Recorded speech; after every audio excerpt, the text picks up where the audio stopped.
Diamonds are the most prestigious of all gems. Originally the domain of royalty, diamonds bring glamour, sophistication, and class. But diamonds are so rare in nature, they don't come cheap. This is the classic 10-carat emerald cut, which I'm sure every woman would love to own, and that's around $650,000. But how would you feel if you could get your hands on top-quality merchandise for a fraction of the price? We're not talking about fakes, but diamonds grown in a lab. Synthesizing diamonds had been a holy grail. For physicists, for chemists, for 200 years, people had tried to make diamonds and they had failed. The possibility of being able to mass-produce high-quality diamonds has sent shockwaves through the multi-billion-dollar diamond industry. What if there is a way to synthesize diamonds that are non-detectable from natural diamonds? What if technology gives us the ability to make a synthetic diamond and no one knows this is synthetic? This is the story of the diamond makers and how one day these fabulous gemstones may become available to us all.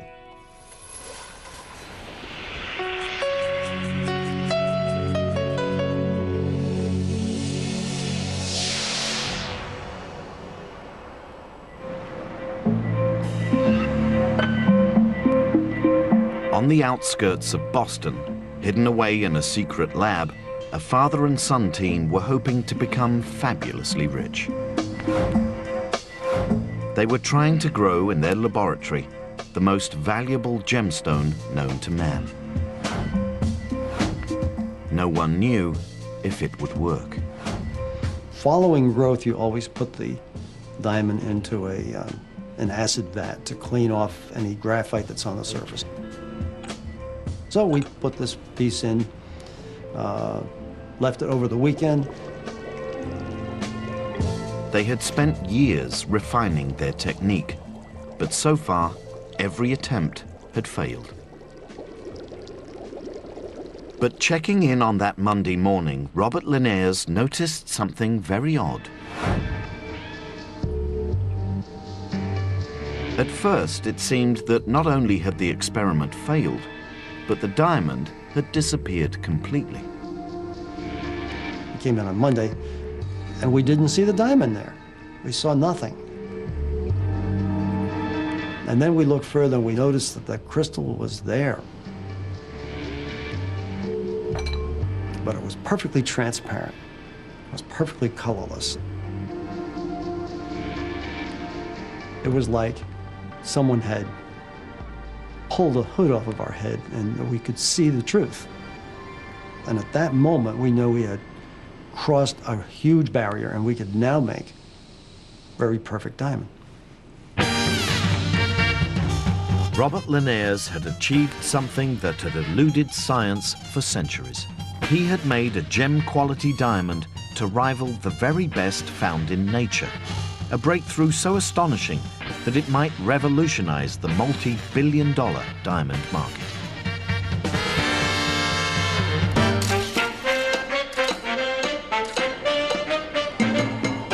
Diamonds are the ultimate statement of luxury. Glittering and sexy, they've never gone out of fashion. Even today, there are plenty of women who believe diamonds are a girl's best friend.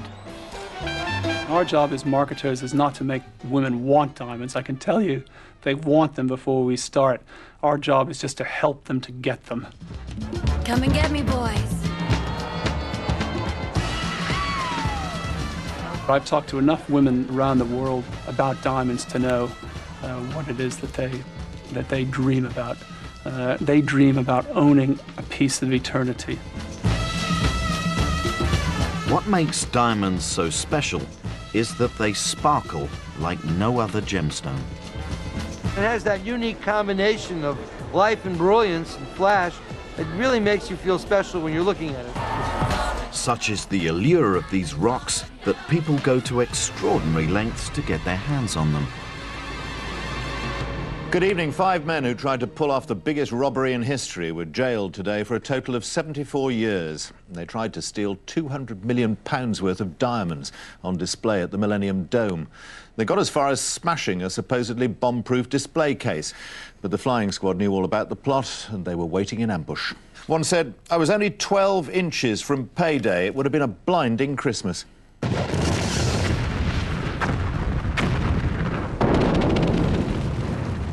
Diamonds occur naturally in the ground, but digging them out is immensely difficult. With mines located in some of the world's most inhospitable places, it's a dangerous and very expensive business. You have to shift over 200 tons of rock for every carat of diamond. But ironically, diamonds, for all their fire and sparkle, are actually just a very hard version of an extremely common element. Diamond is nothing more than a lump of carbon. In nature, pure carbon is more readily found in a different form, as soft black graphite. You see, these structures couldn't be more different. You have graphite, which is a beautifully layered structure. It has layers of carbon atoms separated by very weak bonds. Now, within the layers, each carbon atom is beautifully coordinated to 3 other carbons, and that leads to very strong layers. But the bonding between the layers are exceptionally weak. But if that bonding is rearranged, something remarkable occurs. By contrast, diamond is the hardest material known, and it's hard because of the way it's bonded together. This 3-dimensional linkage in which every carbon atom is surrounded by 4 neighbors, and it forms a complete 3-dimensional structure. You know, a structure can only be as strong as its weakest direction, and in diamond there are no weak directions. Every bond is almost as strong as a bond can be. The difference between the 2 forms of carbon is so subtle that scientists have searched for ways of transforming cheap graphite into much more valuable diamond. Synthesizing diamonds had been a holy grail. For physicists, for chemists, for 200 years, people had tried to make diamonds and they had failed.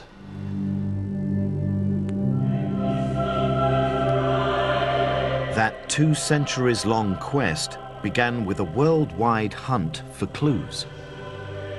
The very first came from the way diamonds were formed in nature.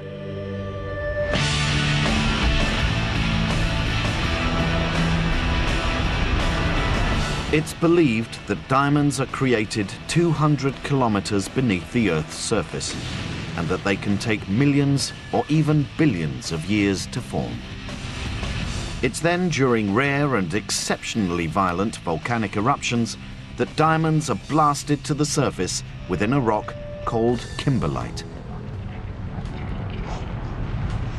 Finding diamonds in kimberlite gave hints to how diamonds were formed. It told you needed high temperature and high pressure because that's where the kimberlites came from, this volcanic rock from deep in the earth.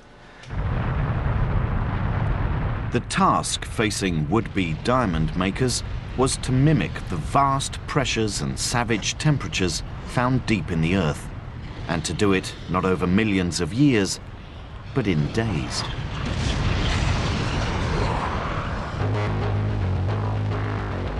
No one got close until the 1950s. Working in the greatest secrecy for the engineering company General Electric, a team of American scientists took up the challenge. They aimed to create diamond from graphite. GE spent millions of dollars developing a gigantic 400-ton diamond press. It produced pressures up to 60,000 atmospheres and temperatures topping 3,000 Celsius. But they were making little headway. So experiments were done on trying to convert graphite or carbon into diamond. Well, going straight from graphite to diamond didn't work. For 4 years, all they got were broken presses. there was something missing in their chemistry. So they looked for new clues. In a meteorite crater in Arizona, diamonds had been discovered encased in a substance called troilite, or iron sulfide. These diamonds were formed by the high pressure and temperatures created during impact. The GE scientists believed that troilite might be the missing ingredient needed to convert graphite into diamond. So they had another go. It was a wintry day. It was cold, but the sun was shining through the window. And I had put some troilite in this graphite tube. I put it in my apparatus. I turned up my heating system, and I put the pressure on. The force builds up and up and up, eventually reaching nearly 500 tons, almost 1 million pounds per square inch. The outer surfaces reach 750 degrees Fahrenheit. Inside, 2,600 degrees Fahrenheit.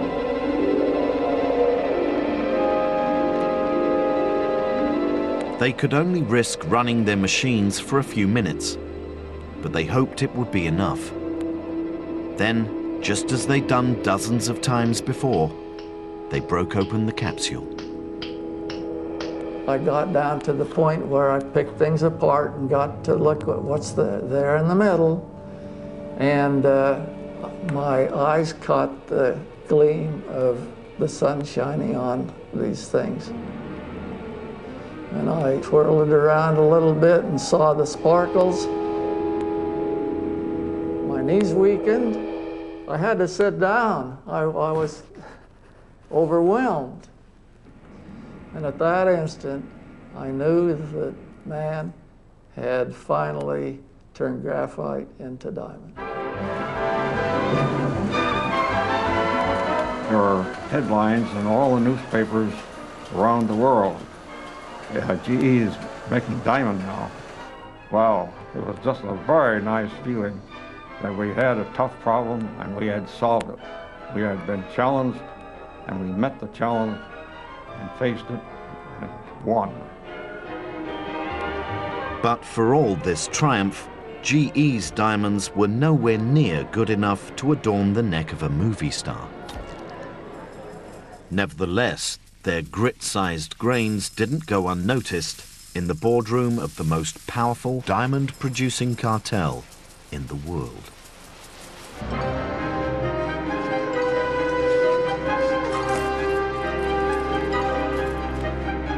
De Beers is the diamond industry, and it's dominated the market for well over 100 years.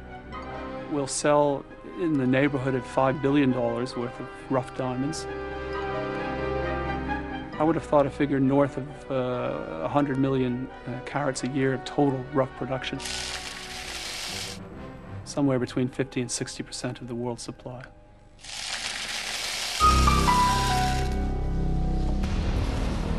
From their headquarters in central London, De Beers rough diamonds are sorted and distributed around the world, sold to select dealers for cutting and polishing. For years, De Beers have maintained extraordinary levels of control on the $60 billion global diamond market.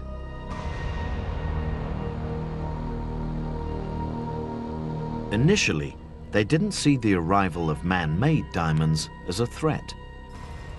They were just too low quality, fit only for making industrial cutting tools.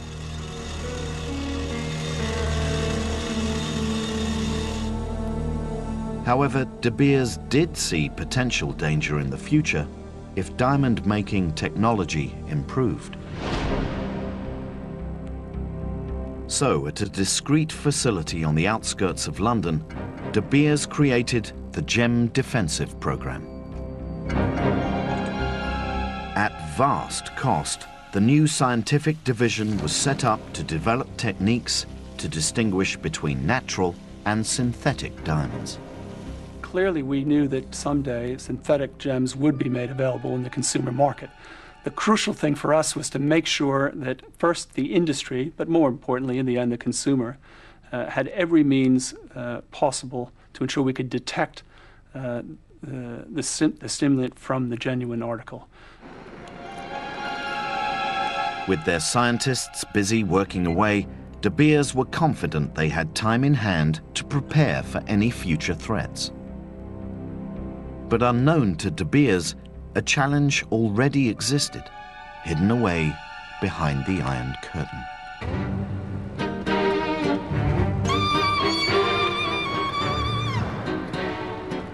With the breakup of the Soviet Union, Russian scientists were keen to explore the new ideals of capitalism.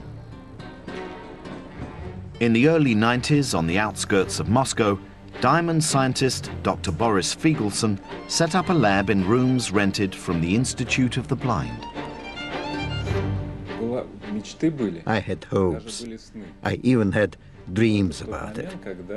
That was at the time when things started to happen. His original idea was to copy General Electric's theory of high pressure and high temperature. But instead of tiny grains, he planned to grow gem-sized diamonds. But he just didn't have the right gear. With little money, he had to use whatever equipment came to hand. His first attempts were wrought with danger.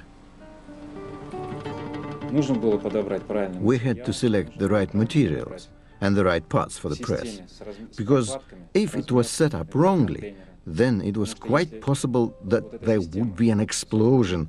Everything would come flying out at high pressure. In the end, in contrast to the giant machines used by General Electric, Figelsson cobbled together a diamond press not much bigger than a washing machine. At its heart was a small spherical growth chamber which used a unique method to create the required high pressure. Pumping oil around the sphere created a moderate hydraulic pressure. This was then amplified through specially shaped steel anvils to create a massive 58,000 atmospheres down at the central core. But at first, he still wasn't getting the goods. When we thought we understood everything, everything was clear. Then something emerged, something no one predicted, and everything fell through. Figelsson decided to try an old crystal growing trick and give his diamond a head start. Within the growth core, he added a tiny piece of low-quality grit diamond. He hoped this would act as a seed on which the growing diamond could form. Above it was a metal solvent and a layer of graphite. He then applied an electric current to heat the top of the chamber. This dissolved the graphite into the metal solvent, releasing the carbon atoms. The carbon atoms migrated through the molten solvent to the cooler end of the capsule, where they crystallized onto the diamond seed, making it grow. We managed to get sometimes quite good crystals, but more often the results were not good. Figelsson's diamonds had telltale signs which would betray their man-made origins. They often contained small fragments of metal. It was clear to us that we had to refine the chemistry and stabilize the heating process as much as possible. Figelsson eventually discovered that by controlling the critical temperatures within the growth core in a very precise manner, he could dramatically improve the quality of his diamonds. His diamond growing technique was still not consistent, but Figelsson had realized his dream. But there was something else about his diamonds, something that made them potentially of extraordinary value. His diamonds weren't crystal clear, they were colored.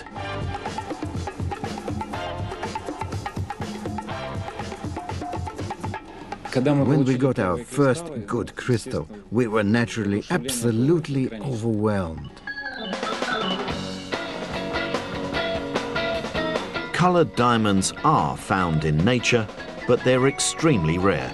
Among their number are the great legends of the diamond world, like the Hope Diamond, the Dresden Green, the Tiffany Yellow, and the recently unveiled Blue Empress. Fancy colored diamonds are highly prized, and they're hideously expensive.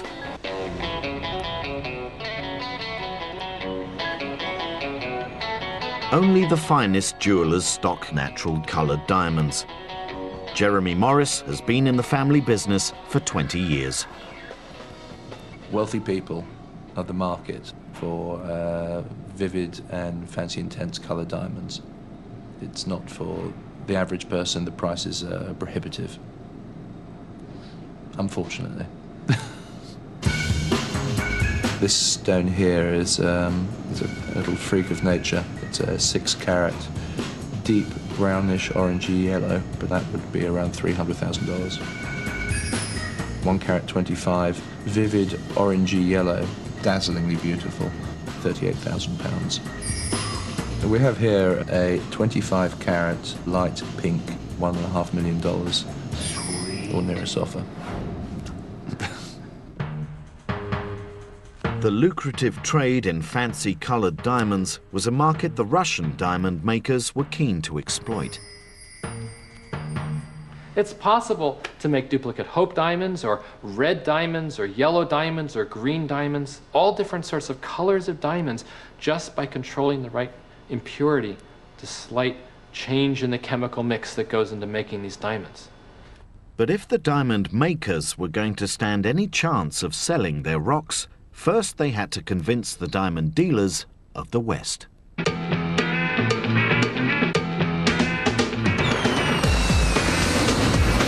Every year, Las Vegas hosts one of the world's largest gem fairs, where thousands of dealers sell their wares to jewelers from around the world. In 1999, colored synthetic diamonds coming out of Russia were showcased here for the first time. Just today we had here at the show a large selection of synthetic diamonds presented and showed to us in a variety of fancy colors. You're talking about blue stones that look like $100,000 per carat stones. Very nice stones. Lured by the dream of fabulous wealth, diamond labs had sprung up all over Russia. As a middleman for synthetic diamonds, Alex Sciencek had been drawn to Vegas. For the last several years, we've been looking at what the potential market could actually be. Today, the market is truly in its infant stage. And as demand grows, and demand has to grow, this market has to be created. And as demand grows, so will supply, inevitably. It will be a big market. But back in 1999, the prospect of a world flooded by synthetic Russian diamonds actually seemed remote. Their labs lacked the funds and the necessary production skills. The Russians certainly have problems today. We all understand that. Capital is scarce, infrastructure is in some places complicated. Capital investments into Russia today are difficult.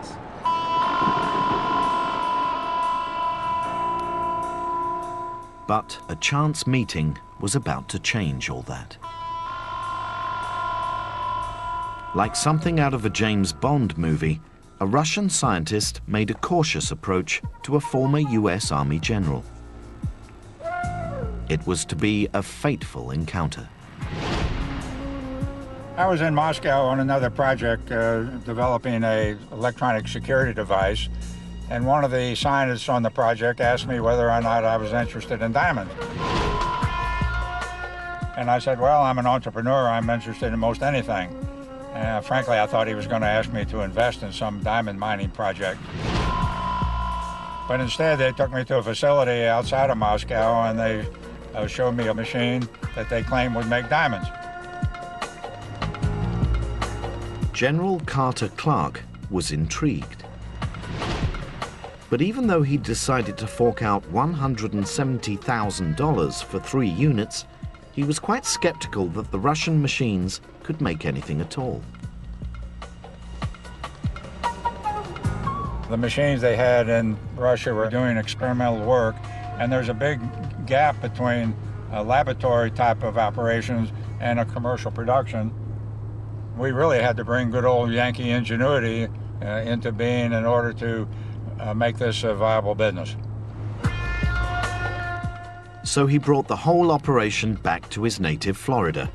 There, he set up shop as the Gemesis Corporation. His ultimate plan, to mass produce synthetic diamonds. But straight away, it was clear the Russian machines just weren't doing the business. They were able to get a crystal once in a while, but not all the time. They couldn't get the size we wanted. They couldn't get the color we wanted. Couldn't get the consistency we wanted. Couldn't get the yields we wanted. The whole idea of the growth process had to be rethought. So General Clark enlisted the help of scientists from the University of Florida. Dr. Rob Chaduka identified the problem. Too much human intervention.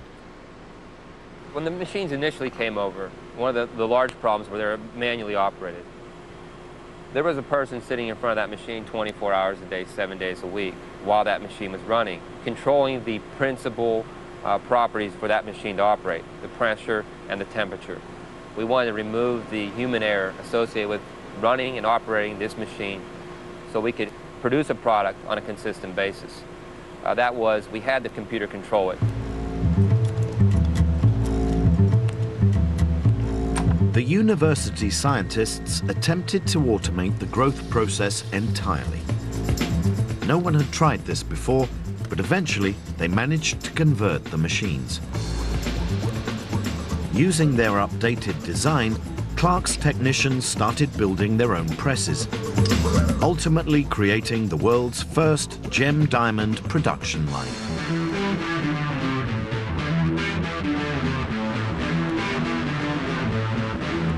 Each of his 23 machines could then be prepared and loaded in minutes.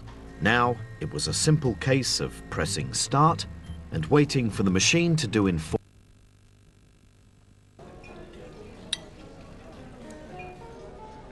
I'm gonna do this now. Oh my God. Power equivalent to a hairdryer running at the same time. After each machine finished its run, the growth cores were extracted. They were then cracked open to reveal a small lump of metal which contained the diamond.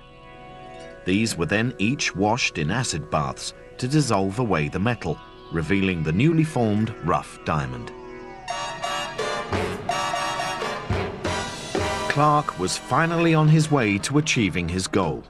He was now producing fancy yellow diamonds far superior in size and quality to anything ever created in the Russian labs. Initially, we were growing stones that were less than 2 carats, roughly about 1.5, 1.6, 1.7 carats. Now we're growing 3 to 3.5 carats. And that'll cut and polish to a stone that's almost 2 carats, depending on the cut that you want. We're also getting a better color. Before, we used to get a washed out yellow. Now we get a nice vivid or intense yellow.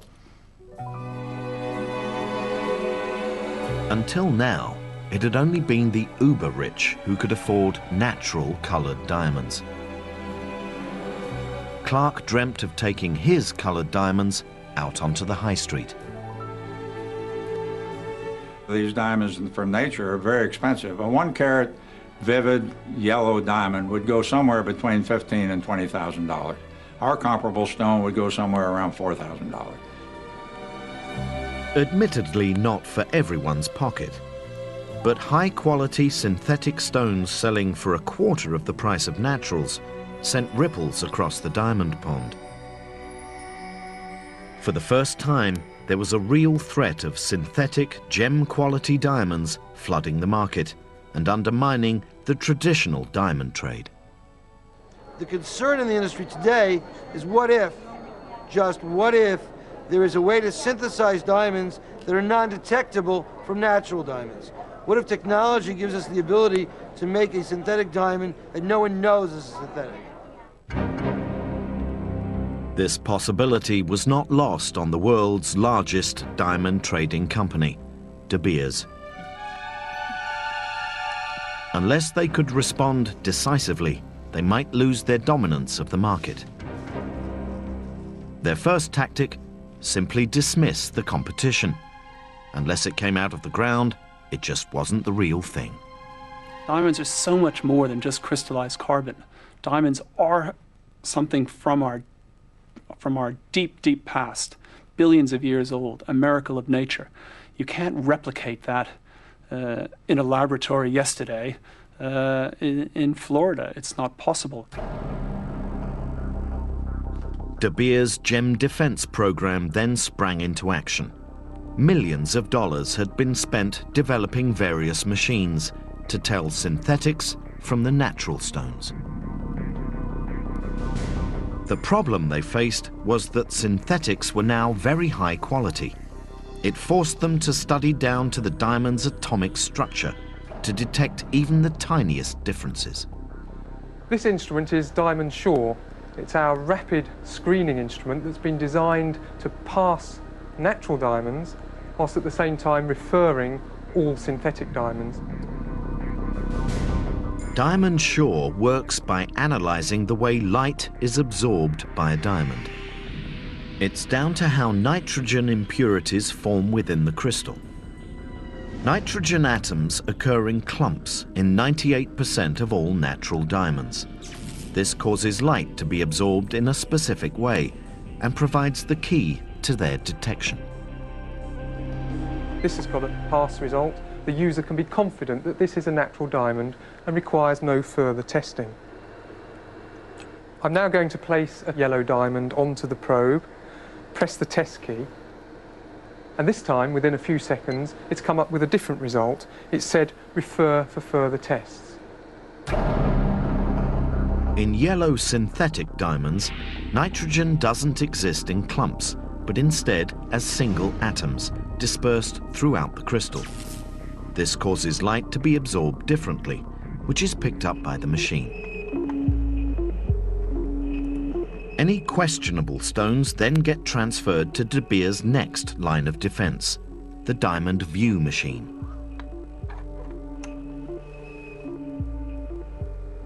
Diamond View shines ultraviolet light onto the diamond and generates a surface fluorescence image from which synthetics may be unambiguously identified. Under ultraviolet light, both natural and synthetic diamonds will glow to some degree. This is called fluorescence. But it's the patterns that are revealed by this glowing fluorescence that can tell the two apart. It's immediately obvious from the strong, blocky blue fluorescence patterns that this is a synthetic. You wouldn't get these strong shapes of blue fluorescence from a natural. Under the UV light, natural yellow diamonds look very different, producing a consistent yet very faint blue glow. With technology like this, De Beers feels it can outrightly dismiss the threat of synthetics. Today we can easily detect each and every synthetic stone that's made. That's really important to maintain industry confidence. De Beers were able to prevent any lab-grown colored gems from being passed off as natural diamonds. No synthetics could trick their way into De Beers' multi-billion-dollar industry.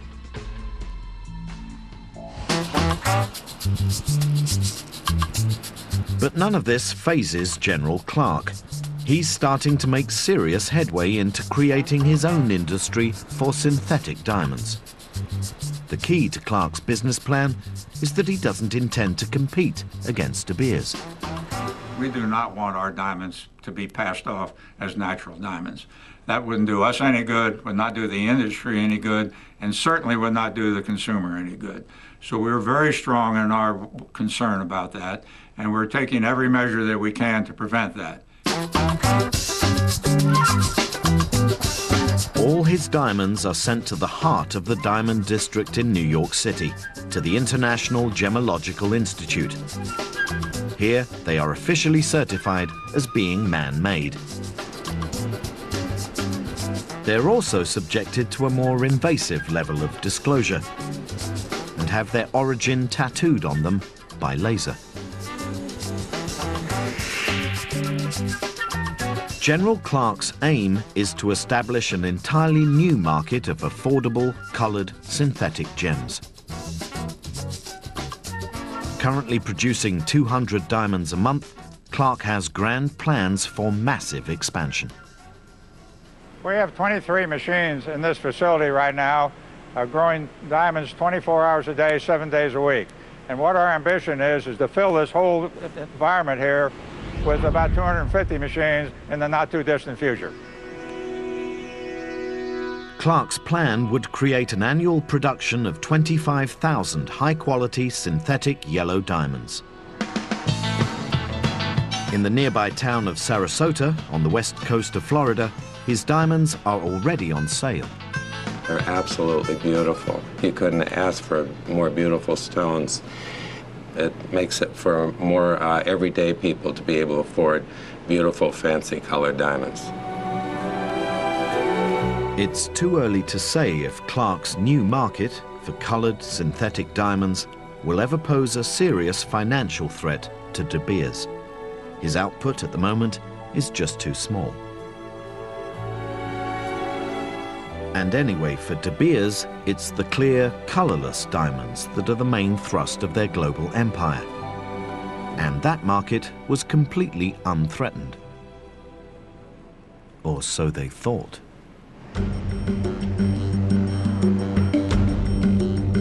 Shrouded in utmost secrecy, a company called Apollo Diamond has been operating somewhere outside Boston, Massachusetts, for the last 2 years.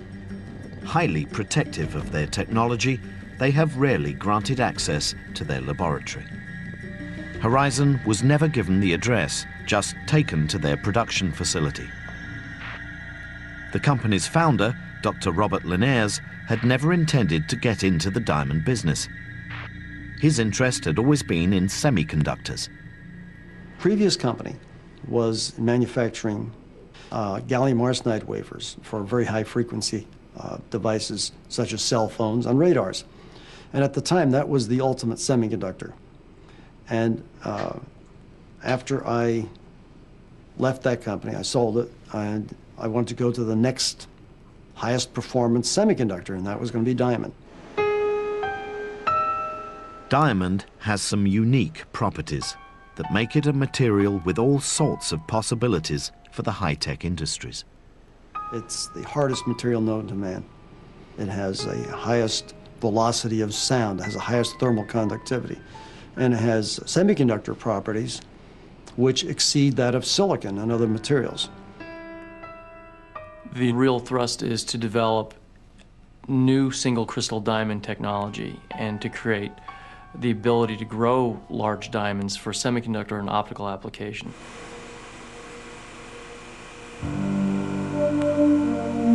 But it was while striving to meet these goals that they stumbled upon something utterly unforeseen and ultimately much more glamorous.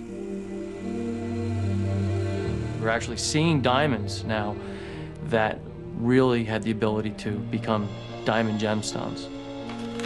In their mission to make semiconductors, they had discovered how to make clear, colorless diamond.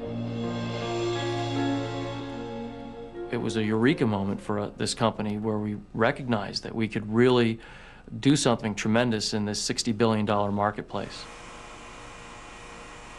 The Linares adopted a completely different approach to other gem diamond makers, a technique called chemical vapor deposition, or CVD. Unlike previous methods of growing diamonds, it didn't need high pressure or graphite and was based on using two very common gases. CVD diamond is done at very low pressures, less than 1 atmosphere. And you introduce two gases. You introduce hydrogen and methane. But before the process could begin, what they needed was a seed for each new diamond to grow on. These seeds were made of thin slivers of low-grade diamond. In preparation for growth, they were sliced and shaped using a high-power laser. When we have the prepared seeds, we then load them into the machine. And what our process is capable of doing is growing on multiple seeds at a time. We can load 25, 50 seeds at a time, and really how many seeds we put in depends on the size of the individual seeds. When the growth chamber was closed, the pressure was lowered and the seeds heated to around 800 Celsius. Hydrogen and methane were pumped into the chamber. Then, using high-power microwaves, the mixture was ignited, forming a gas plasma. Within this chemical soup, highly reactive hydrogen atoms collided with the methane molecules, releasing carbon atoms. These atoms were then attracted down to bond with the carbon atoms of the diamond seeds. And so the new diamonds grew, atom by atom. But initially, there was a hitch. Others had tried CVD, but could only produce very thin wafers of diamond, nothing like the thickness needed to create a gemstone. It was commonly thought by scientists around the world that you could never make diamond by the CVD process that was greater than 15 microns thick. That's far less than the thickness of a hair.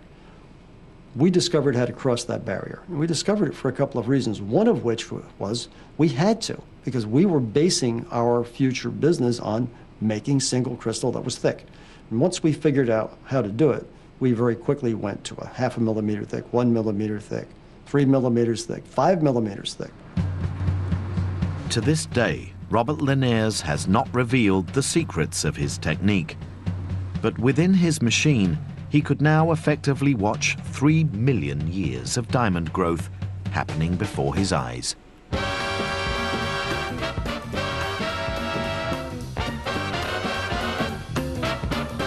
But there was something else. His diamonds had a clarity and structure unrivaled by any other synthetic process.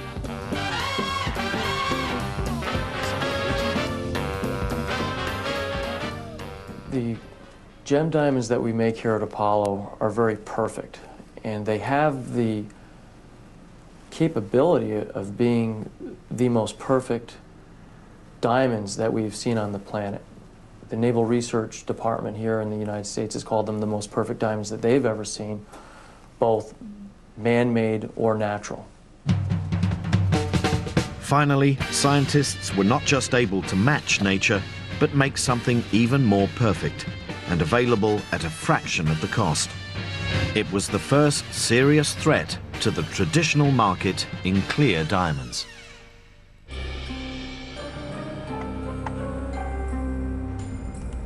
De Beers scientists were now facing their ultimate test. Never before had they come up against a cheap synthetic diamond that might be more brilliant than a natural one. If they couldn't detect these new colorless stones, then consumer confidence in their natural diamonds could take a hammering. Using their Diamond Sure device, the clear CVD diamond was recognized as an unusual stone, but it still required further tests. Okay, this is a colourless stone that has been referred by the Diamond Sure instrument. At this stage, we don't know whether it's synthetic or one of the rare types of natural diamond, so I'm going to place it into the stone holder and slide it into the sample chamber of Diamond View. Focus the visible image onto the table of the stone. And now I'm going to shine the ultraviolet lights onto the stone. This stone exhibits extremely intense orange fluorescence, which is a characteristic of CVD diamond. Natural diamonds would typically show a blue fluorescence. De Beers are confident in the ability of their equipment to detect these new colourless diamonds and have sent their detection kit to gem labs around the world. But the question is, will that be enough to protect them in the long run? Typically, only diamonds above a certain size and quality are actually sent to labs for testing. The majority of us buy tiny diamonds from high street jewelers, and while they may be precious to us, diamonds so small are rarely sent to labs. The cost of testing them can be greater than their actual market value. As a result, the authenticity of small stones, once in the marketplace, may never be questioned.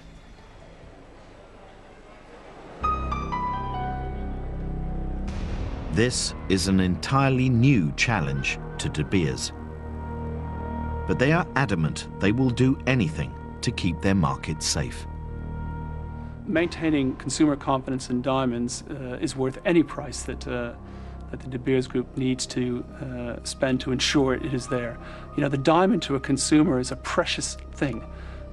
They want to buy it with confidence, they want to know what it is, and anything we can do to help that, we will do.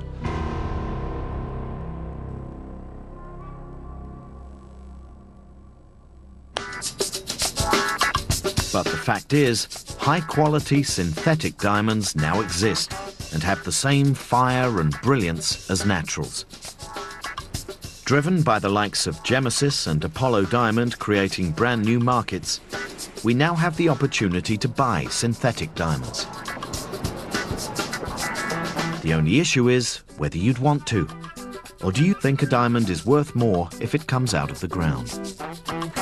The only problem you'd have with synthetic diamonds is they're not going to be as rare and they're not going to be as special. I mean, I could give you a Mona Lisa, that would be an exact copy of one, it would be fantastic. But the real thing is the real thing, and that brings out a very special feeling. You know, if an orchid is grown in the hot, steamy jungle in Central America, or it's grown in a hothouse in California, it's still an orchid, it's still very beautiful, women will love to have it, and they don't really care where it comes from. Where's the romance when you have a yellow diamond and you give it to your loved one? You go, wow, it's amazing. And you go, yeah, you know, this is a man-grown diamond, and it's like, well, why didn't you buy me a real one? It's too soon to say if synthetic diamonds will catch on, or if they'll undermine the trade in natural diamonds. But there's now a genuine chance that one day it could happen. A kiss on the hand may be quite continental, but diamonds are a girl's best friend. A kiss may be grand, but it won't pay the rent. Next week, Horizon investigates Tyrannosaurus Rex.